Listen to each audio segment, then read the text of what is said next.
जळगाव जळगाव शहरातील वाल्मिक नगर परिसरात राहणारी कुमारी तेजस्विनी विनोद सोनवणे हिने स्केटिंग स्पर्धेमध्ये उत्कृष्ट कामगिरी करत आपले नाव उज्ज्वल केले आहे। तिच्या या उल्लेखनीय यशाबद्दल तिला भारतरत्न डॉक्टर ए.पी.जे. अब्दुल कलाम जीवनगौरव पुरस्कार 2026 प्रदान करण्यात आला। पुणे येथे आयोजित करण्यात आलेल्या भव्य सोहळ्यात मान्यवरांच्या हस्ते तिला हा सन्मान देण्यात आला।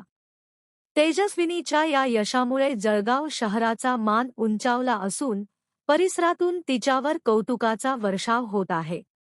लहान वयातच तिने केलेली ही कामगिरी इतर विद्यार्थ्यांसाठी प्रेरणादायी ठरत आहे। तिच्या यशामागे तिचे कठोर परिश्रम, जिद्द आणि कुटुंबियांचा पाठिंबा महत्त्वाचा ठरला आहे। भविष्यातही ती अशाच प्रकारे प्रगती करून देशाचे नाव उज्ज्वल करेल असा विश्वास व्यक्त केला जात आहे।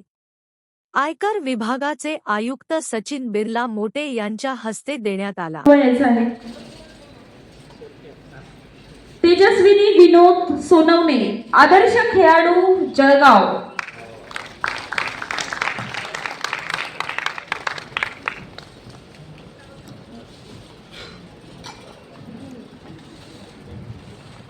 माननीय महात्मा फुले आणि सावित्रीबाई फुले यांनी जागवलेल्या ज्योतीप्रमाणे आज महिला कुठल्याही क्षेत्रात मागे पडत नाही।